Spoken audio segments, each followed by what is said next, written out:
annual cost per acre. Now, whether it is a viable, feasible, that judgment I leave it to you, because it's the government of the day, it's a policy decision.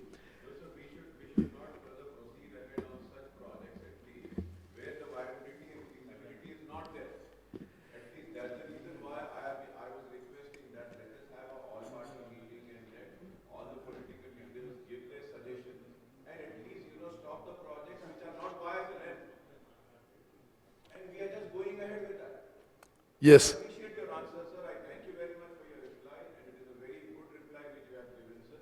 I thank you very much for that. But we need to relook into all the projects, sir.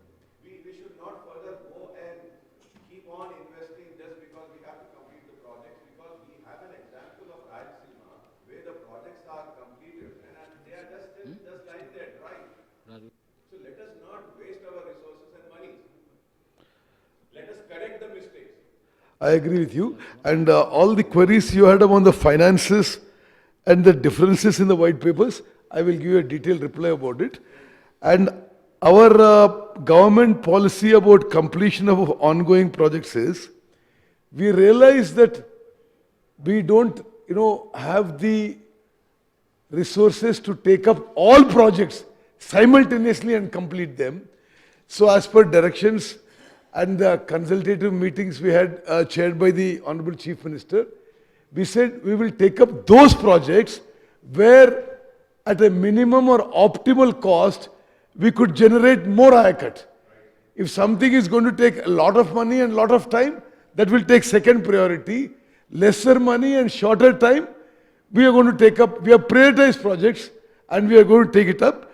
And our target for this financial year is 7 lakh acres new IACUT. Thank you. Rajagopal Reddy. ధన్యవాదాలు అధ్యక్ష. అధ్యక్ష, నేను మాట్లాడదామనుకున్న చాలా విషయాలు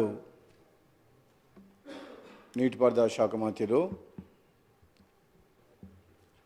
మధ్యలో ఒకసారి గౌరవ ముఖ్యమంత్రి గారు కూడా చాలా క్లారిటీ, వాళ్ళు చేసిన తప్పుల గురించి అయితేంది, మా ప్రభుత్వ లక్ష్యం ఆశయం ఏ విధంగా ముందుకు పోవాలనేది కూడా మళ్ళీ ఇప్పుడు సోదరు అక్బరుద్దీన్ గారు అడిగిన ఒక వ్యాలిడ్ క్వశ్చన్స్, వాళ్ళ డౌట్స్,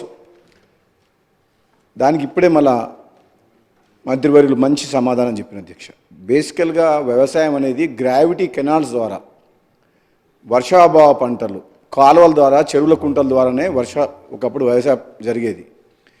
ఏదో చిన్న చిన్న లిఫ్ట్లు అనేది సాధ్యమవుతుంది, కానీ ఈ లక్షల కోట్ల రూపాయలు హై రేట్ ఇంట్రెస్ట్లకు తీసుకొచ్చి రుణాల ద్వారా పెద్ద పెద్ద లిఫ్ట్ ఇరిగేషన్ ప్రాజెక్ట్స్, 100 మీటర్లు 100 కిలోమీటర్లు తీసుకొచ్చిన ప్రాజెక్టులు ప్రాక్టికల్గా ఫైనాన్షియల్గా వైబుల్ కావాలి అధ్యక్ష. ఎందుకంటే మనకు వచ్చే రిటర్న్స్ ఏదైతే ఉందో పర్ ఏకర్ చూసుకుంటే, మనం చేసే ఇన్వెస్ట్మెంట్ ఏదైతే ఉంటుందో పర్ ఏకరు, అది కూడా ఈరోజు మన గౌరవ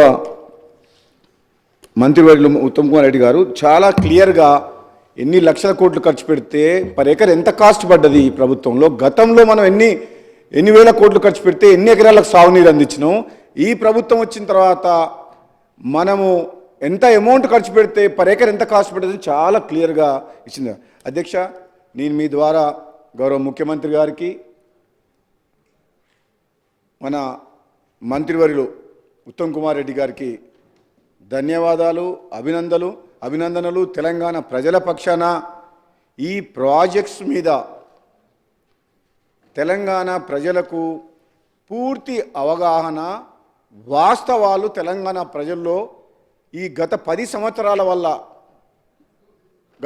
గత 10 సంవత్సరాల లోపల ఈ ప్రభుత్వం చెప్పే మాటలకు, చేతలకు ఏ విధంగా ఈ రాష్ట్రం అప్లపాలైంది, ఏ విధంగా ఈరోజు ప్రాజెక్టు పేరు మీద దోపిడీ జరిగిందనే విషయం చాలా ఎంత బ్రహ్మాండంగా ఈరోజు గత 10 ఏళ్లలో జరిగిన విషయాలని ఈరోజు మన ప్రజెంటేషన్, పవర్ పాయింట్ ప్రజెంటేషన్ బాగా ఇచ్చిన అధ్యక్ష. ఇది చాలా మంచిది, ఈ ప్రజలకు తెలవాల్సిన అవసరం.